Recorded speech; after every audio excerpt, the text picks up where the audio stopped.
Happy Labor Day, everyone. Welcome to Stupidity today. I am John the Jaded, and today we're going to be discussing a story that you may or may not have heard about. This is Cherie Stanley. 3 years ago, she was hired as a flight attendant by ExpressJet, a regional airline based in College Park, Georgia. When Miss Stanley was hired, everything was fine. She had no problems performing the tasks that would be expected of a flight attendant, which, among other things, includes providing customer service to passengers. This includes serving them food and alcohol should they request it. It was a year ago, after 2 years of employment at the airline, that Cherie converted to Islam. And that in and of itself is fine. It wasn't a problem, it was her personal business. And at that point, it had no bearing on her job. It wasn't until suddenly in June of 2015, Miss Stanley apparently discovered that her newfound faith, as she puts it, forbids her from serving alcohol. As a result, she decided to go to her supervisor and announce that she would be declining to serve any passengers alcohol from here on out. Her supervisor informed her that she would have to work out arrangements with her fellow flight attendants to make this happen, because those customers still needed to be served whether she was going to do it or not. Now, it's important to note a couple of things. One, she's been working for the airline for 3 years at the point when this suddenly came forth. And two, the flights she works on for the company are smaller flights where it's often only her and one other attendant, if not her as the only flight attendant on board. This means her refusing to wait on customers is a lot more than just a minor inconvenience. It's like there being no flight attendant there at all. After a few months of this, naturally, complaints began to come forth from another attendant of her refusal to serve customers when there was no one else to serve them. And in August, while most businesses would flat out terminate your employment in this situation, the airline decided to put her on a 12-month administrative leave. That is, 12 months of being laid off with pay and benefits intact, after which her future with the company would be evaluated. Now, I don't know about you, but none of the airline's actions sound unreasonable to me. She was hired knowing what her job would be there 3 years ago. She performed that job fine with no problems for 3 years, even after she initially changed her religion. And then out of nowhere she decides that she's no longer willing to perform a facet of the job that she was hired to perform. She's not willing to perform the task she was hired for, so she's obviously no longer cut out for the job. The only thing that sounds crazy to me in all this is that they didn't fire her outright. Because that's how it works. That's how the system is designed. That's how the employer-employee relationship is expected to work. There's nothing untoward here or out of line. Her lifestyle simply isn't compatible with the job, so she should find another one, right? Well, Miss Stanley disagrees. Rather than going and finding employment that better suits her convictions, she's decided to hire an attorney and file a suit with the Equal Opportunity Employment Commission against ExpressJet, claiming discrimination on the basis of her religion. That's right. She's claiming that she was fired not because she refused to do her job, but because she's now a Muslim. And what is she calling for in this suit? She's demanding the same job back under the same people with the same situation where she refuses to serve alcohol. She's demanding her job back with the benefit of not having to fully perform it. I have no problem calling this woman a moron. But to be fair, maybe I'm wrong in doing so. Maybe she is on to something. I like to keep an open mind, so let's look at the EEOC's website on discrimination laws and what constitutes religious discrimination in the workplace. According to the EEOC, religious discrimination involves treating a person unfavorably because of his or her religious beliefs. The law protects not only people who belong to traditional organized religions, such as Buddhism, Christianity, Hinduism, Islam, and Judaism, but also others who have sincerely held religious, ethical, or moral beliefs. Religious discrimination can also involve treating someone differently because that person is married to or associated with an individual of a particular religion, or because his or her connection with a religious organization or group. Well, she is Muslim. I don't really think this one applies to her. She wasn't so much treated unfavorably as she acted unfavorably. Let's look at the next section. Religious discrimination in work situations. The law forbids discrimination when it comes to any aspect of employment, including hiring, firing, pay, job assignments, promotions, layoff, training, fringe benefits, and any other term or condition of employment. Well, job assignments, I guess they could argue that because she was assigned the job that she was hired to do, that was discriminating against her religious beliefs. I mean, that's an absolutely ridiculous argument, but that kind of sounds like the claim they're making. Let's see, what's the next one? Religious discrimination and harassment. Well, I'm not going to go through that because she's not claiming she was harassed by anyone. She's just claiming that she was fired because of her religion. The next one is religious discrimination and segregation. Title VII also prohibits workplace or job segregation based on religion, such as assigning an employee to a non-customer contact position because of actual or feared customer preference. Now this one I actually find interesting, kind of ironic actually, because it's kind of the flip side of that in this case. She's the one who doesn't want to serve the customers certain things because she believes that she has a moral stance, a religious stance, that what they're asking for is morally wrong, so she won't serve it. She's the one that's refusing the customer service position rather than the customers or the employer refusing to let her wait on the customers. So that's a little ironic actually. Now, the next one is the one that I think is where they have any sort of leg to stand on. And I think this is actually where they're coming from, what they're hoping that she'll actually be able to win anything with, their legal leg to stand on, if you will. Religious discrimination and reasonable accommodation. The law requires an employer or other covered entity to reasonably accommodate an employee's religious beliefs or practices, unless doing so would cause more than a minimal burden on the operations of the employer's business. This means an employer may be required to make reasonable adjustments to the work environment that will allow an employee to practice his or her religion. Examples of some common religious accommodations include flexible scheduling, voluntary shift substitutions or swaps, job reassignments, and modifications to workplace policies or practices. Now, there's a few problems with this in her case. Primarily where it says the law requires an employer to reasonably accommodate an employee's religious beliefs or practices, unless doing so would cause more than a minimal burden on the operations of the employer's business. That's the key. Unless doing so would cause more than a minimal burden. Reasonable accommodation.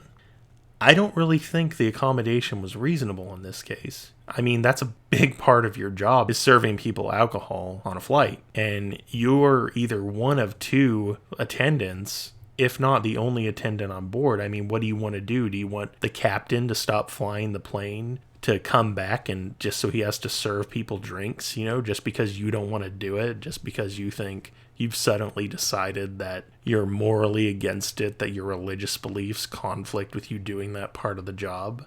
I don't think that's a reasonable accommodation. I mean, having to make everyone stop whatever they're doing whenever they want to drink because you're like, well, I'm standing here not doing anything, but they asked for a drink, so I'm going to stand by. I'm not going to do this part of the job. I'm going to have you drop what you're doing and do this part of the job. I'm going to have you stop waiting on your side of the plane, your customers, so you can come and wait on mine as well and serve them alcohol. I don't think that's a reasonable accommodation. I think that's quite unreasonable, actually, especially when you're the only one on the plane. And even if it was more people, I still don't necessarily think that would be a reasonable accommodation, When it's that big a part of the job, it's something you do that frequently.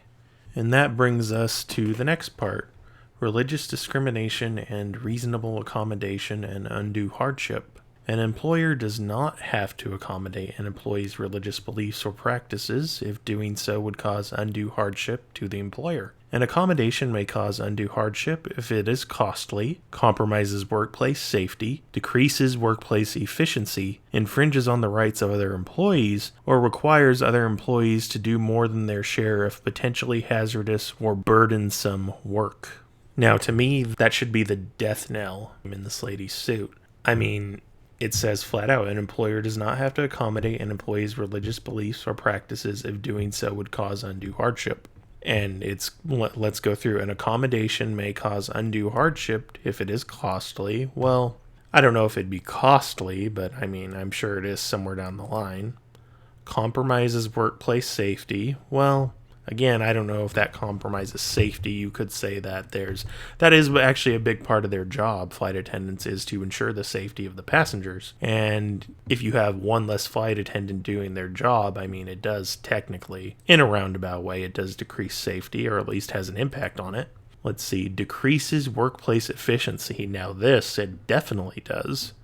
I mean, you have two flight attendants working, and one of them won't do one facet of the job, just flat out refuses to do it.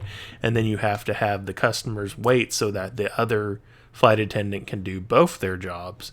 Yeah, that's a big decrease on workplace efficiency. Infringes on the rights of other employees, well, that's obviously not happening. Or requires other employees to do more than their share of potentially hazardous or burdensome work. Well, it's pretty clear that, I mean, I don't know about it being potentially hazardous, but yes, by doing this, she's definitely making it to where another one of the attendants does have to do more than their share of the burdensome work because she won't do hers, or rather, more to the point, she's not doing her share of the burdensome work. God, I can't say that word. So, if anything, I mean, I'm amazed that any attorney would tell her, oh yeah, file a complaint with the Equal Employment Opportunity Commission. I mean, it makes me wonder if they even bothered to read something this easily obtainable that anyone can just look at that's publicly available.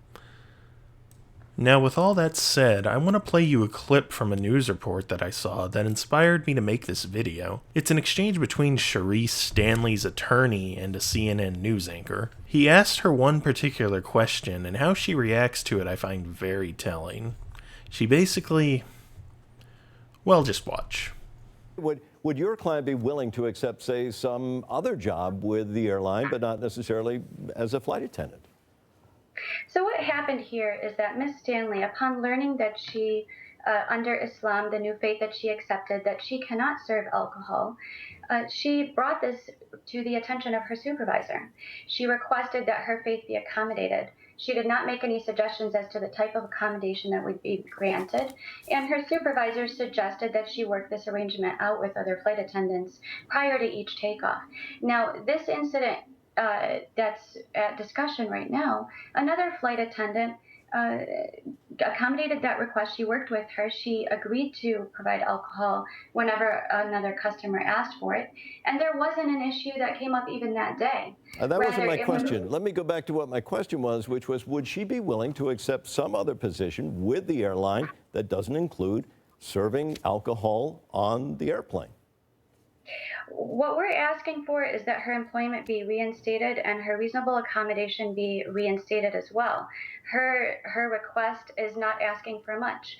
On that particular that day, depends on the airline. I mean, if you've got two flight attendants, or even just one on some of these small planes, at least that I've seen, that is actually a big accommodation here. So it could depend on the very specific nature of the job she has, which again goes back to my question, would she accept some other job with the company? Because she knew what her faith requirements were, and she knew what the employment circumstance was. Nobody came into this sort of ignorant of what was happening.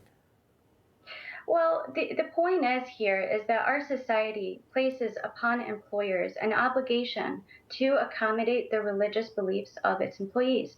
They are required by law to ensure that there is a safe environment in place and that employees can practice their religious beliefs freely. Of course, there are limitations. That accommodation must be reasonable. But what we know here is that this is not an imposition on the airline, because the airline itself made that suggestion and offered that accommodation. There was never any incident.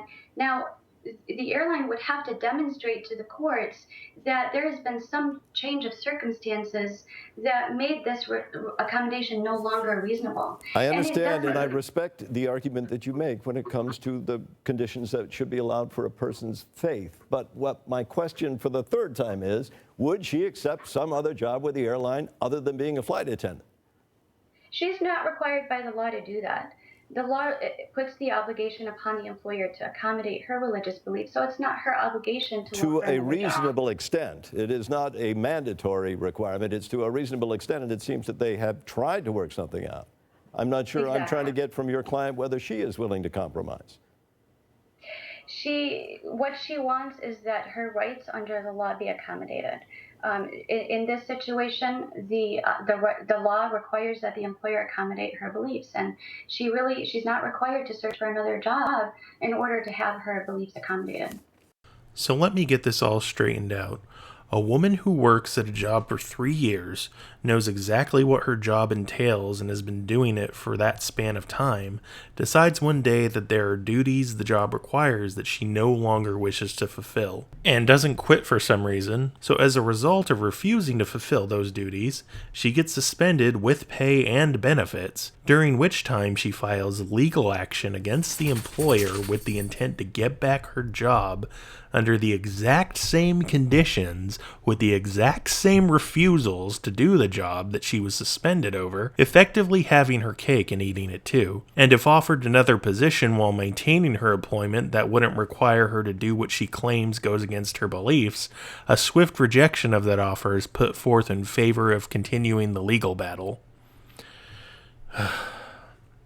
So what this tells me is, or at least the impression it gives off, is that this isn't really about someone who feels like they're being discriminated against and just wants to keep their job. This is someone who's being flat out unreasonable because they want to be a media attention whore, or they want to bring their ideological soapbox into the workplace where it doesn't belong, or they want to circumvent the law through insincere claims of victimhood so they can have special treatment in the workplace, or some combination of the three. Now, perhaps this attorney is the one who hooked up with her and decided this ludicrous legal move was something that she should do, because that does happen. But certainly, even if technically this woman does have a valid complaint under the letter of the law, she certainly doesn't under the intent of the law. It's pretty clear that anti-discrimination laws are in place to keep people from losing their livelihood simply because some prejudicial jerk wants to get them ejected from the job because they find out something about them that they don't particularly like. Certainly when it comes to religion, no one should have to worry that their beliefs or ideas or activities that they hold outside of work that are completely unrelated to their job are going to cost them their livelihood. But that's just the thing. When you decide to bring those activities and beliefs into the job where they don't belong, and it starts interfering with your performance, then it is a problem and the business has every right to address that problem, even if it means firing you. It's not discrimination, it's just business. I'm John the Jaded. See ya.